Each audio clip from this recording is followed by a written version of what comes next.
तो आप लोगों ने पिछले वीडियो के अंदर जोड़ और बाकी सीखी थी और गुणन संक्रिया के अंदर ऊर्ध्व तिर्यक व्याम का अर्थ और ये समूह कैसे बनाए जाते हैं, यानी समूह कितने होंगे वो जानकारी प्राप्त। अब इसको सवाल का वो सरल कैसे करते हैं यह ध्यान। मान लो ये 2437 है, 2437। अब इसके अंदर समूह बनाना है तो आगे से भी बना सकते हैं और पीछे से भी। आगे से बनाना प्रारंभ करता हूं तो 2, अब एक अंक लिया, अब दोनों अंक ले लेंगे 24, अब 3 अंक ले लेंगे 243, अब 4 ले लेंगे 437। अब क्योंकि 1 ले लिया, 2 ले लिया, 3 ले लिया और 4 ले लिया, अब एक अंक यहां से छोड़ना पड़ा तो 2 छोड़ दिया तो 437। अब 2 छोड़ दिए 37 और ये 7। अब देखिए 4096। अब ये 4 1 2 अंक 3 अंक 4 4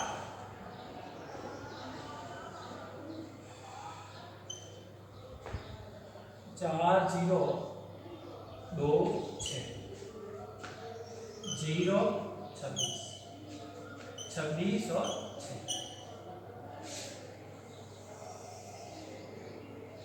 अब देखिए इसमें एक अंक लिया 40 402 4026 0 26 26 और 6। जैसे मान लो ये 4 अंक हैं, इसके अंदर तो पहले अकेला, फिर दोनों का, फिर तीसरा और फिर चौथा।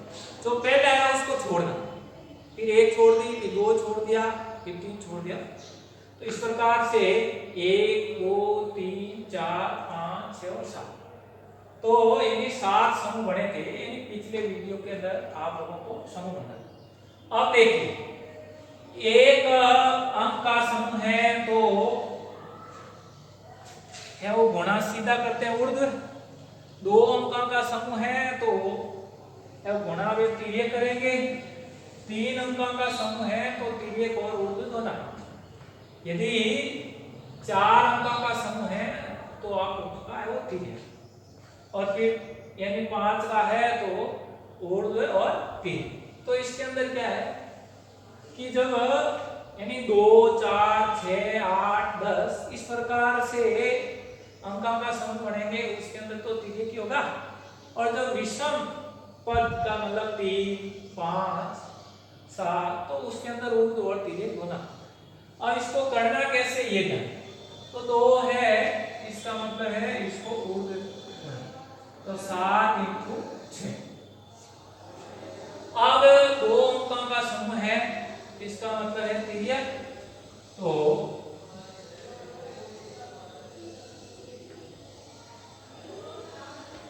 3 को 6 से 3 × 6 प्लस 2 × 7।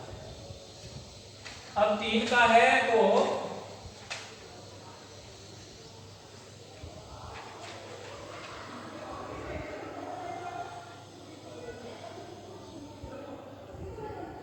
तिर्यक 6 × 4 plus 0 × 7 plus 2 × 3। अब 4 अंकों का समूह है तो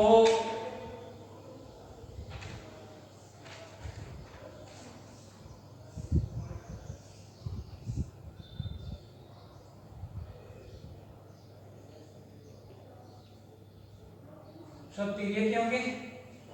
2 × 6 plus 7 × 4 plus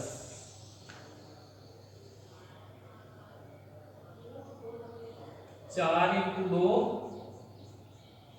plus 3 × 0।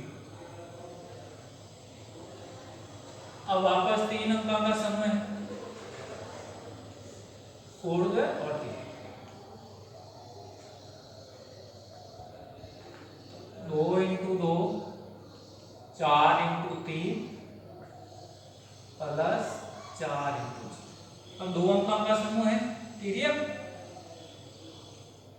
2 into 0 plus 4 into 1 अंक का समूह है, इसका मतलब है ऊर्ध्व 2 इंटू 4। अब इसको सरल करते हैं। 4 × 45, ये हो गए 36 18 प्लस 7 19 14, ये हो गए 6 इंटू 4 24 प्लस 0 इंटू 7 0, 2 इंटू 3 6, ये हो गया 6 दूनी 12, 7 चौक 28, 4 दूनी 8 और प्लस 3 इंटू 0 0, ये हो गए 2 इंटू 2 4, 4 3 12, 4 इंटू 0 0, 2 इंटू 0 0 प्लस 4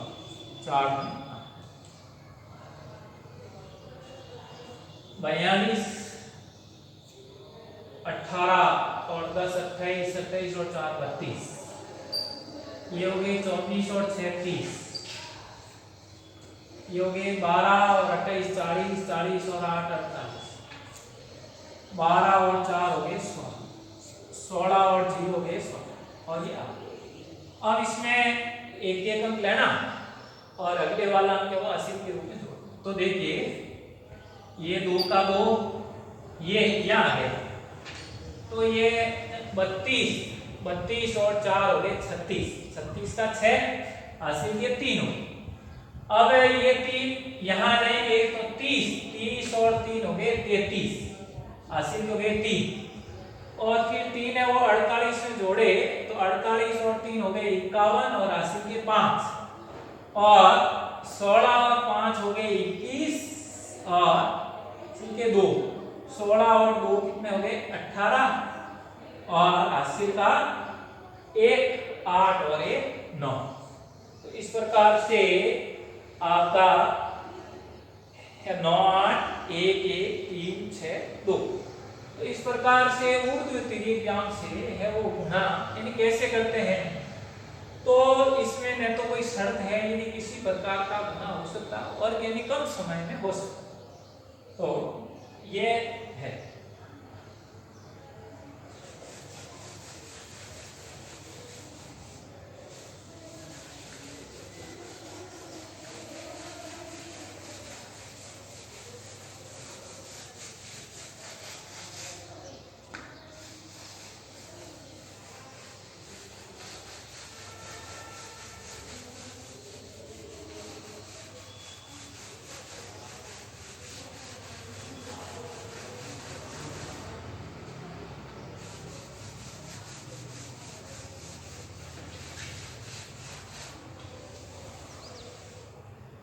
अब है आपका है वो वर्ग सूत्र, निखिलम से वर्ग सूत्र निखिल।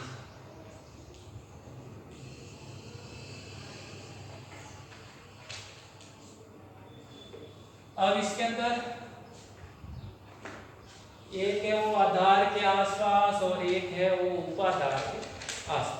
तो पहले आधार वाला ले लेते हैं और फिर है वो उपाधार वाला। तो आधार मान लो किसी संख्या का वर्ग करते हैं तो संख्या का स्क्वायर बराबर हो जाता है संख्या प्लस विचलन ऑब्लिक विचलन का। ये जब संख्या आधार के आसपास होगी तब। तो लेते हैं एक सवाल, मान लो मैं 13 का वर्ग।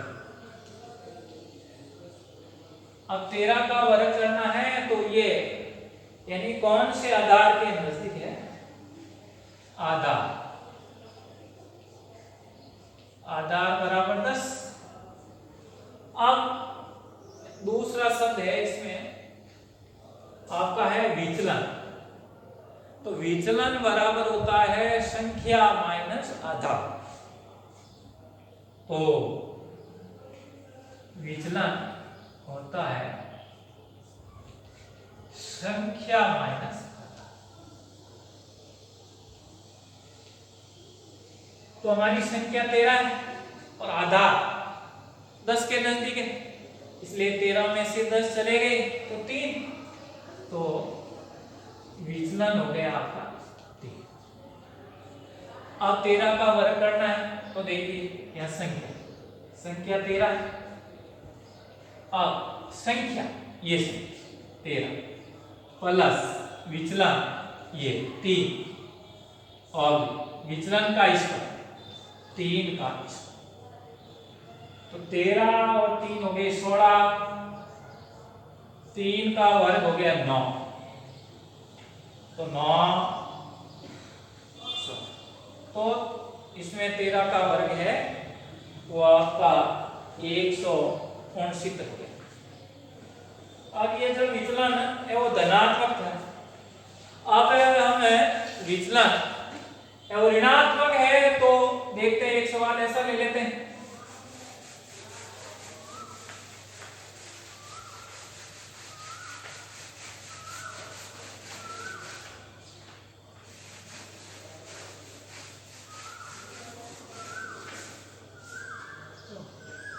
अब मान लो ले लिया 94। अब ये किस आधार के नजदीक है, सबसे महत्वपूर्ण बात है। तो ये 94 है, आधार 100 के नजदीक है। अब विचलन का मैंने बताया था संख्या माइनस आधार।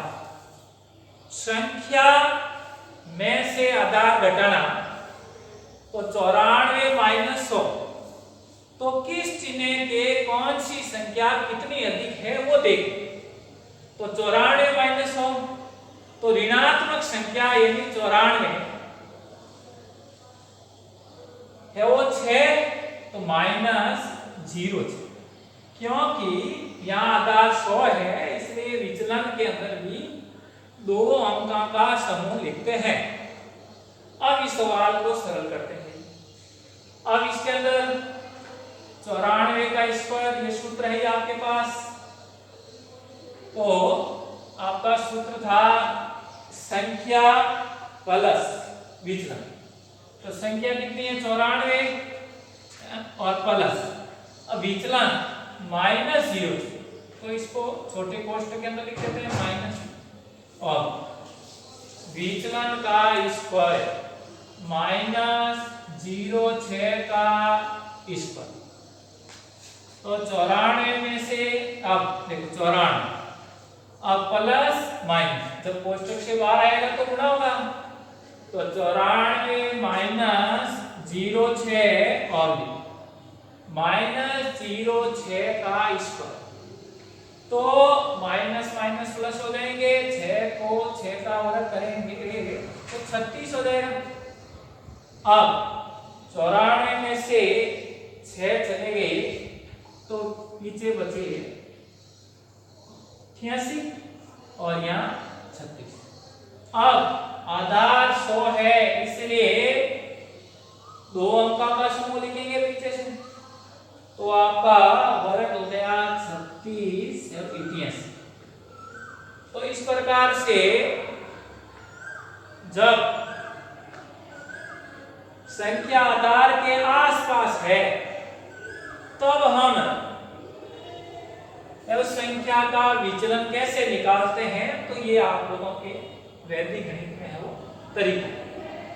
अब निखिलम शब्द है तो इसलिए ये एक शर्त के आधारित है कि संख्या आधार के आसपास चाहिए या उपाधार के आसपास चाहिए। हालांकि वर्ग में ऐसी भी विधि है जिसमें कोई शर्त नहीं होती है, वो भी आप पढ़ोगे। तो ये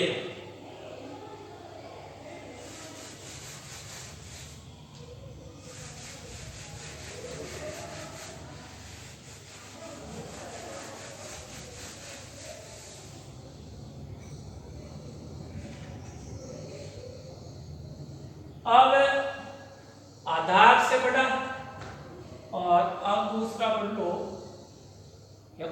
उपादार से, उपादार। अब उपादार कैसे ये देखें। तो सबसे पहले सूत्र देख लेते हैं। संख्या का स्क्वायर यानी किसी संख्या का वर्ग करते हैं, उपादारांक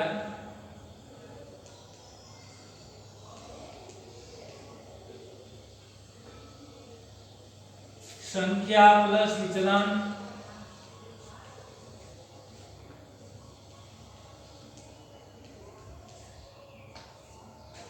और विचलन का स्क्वायर। तो आधार और उपादार में इतना ही अंतर है कि यहाँ उपादार अंश से गुणा। अब देखो संख्या लेता हूं, मान लो 52। अब सबसे पहले निर्धारित करना आधार और फिर उपादार। तो आधार है वो 10, आधार उपाधार। अब उपाधार का मतलब है 10 को किससे गुणा करो कि शून्यांश संख्या में हमें वो इकाई का वो शून्य प्राप्त हो जाए। तो 10 × 5 क्योंकि 50 के नजदीक है, तो आपका उपाधार अंक जो 5 से गुणा किया उसको हम उपाधार अंक कहें। अब हमारे को निकालना विचलन। तो विचलन पहले बताया था संख्या माइनस आधार, अब है उपाधार पर मतलब 10 × 5 50। तो संख्या माइनस है उपाधार। तो ये आप लोगों के 52 में से 50 चले गए। तो अब देखिए 52 का स्क्वायर उपादान 5 प्राप्त हुआ। अब आपका संख्या आपके पास 52 है प्लस आपका विचलन 2 प्राप्त हुआ और विचलन का स्क्वायर यानी 2 का स्क्वायर। अब 5 गुणा 52 और 2 कितना हो गया 54, 2 का वर्ग कितना हो गया 4। तो 54 को 5 से गुणा किया 270 और ये हो गया 4। अब आधार 10 ही है इसलिए आपका एक अंक होगा तो 2704। तो जब संख्या या उपाधार के आसपास है तब हम सूत्र निखिलम के द्वारा वो वर्ग वो कैसे ज्ञात करते हैं ये वो ध्यान करें।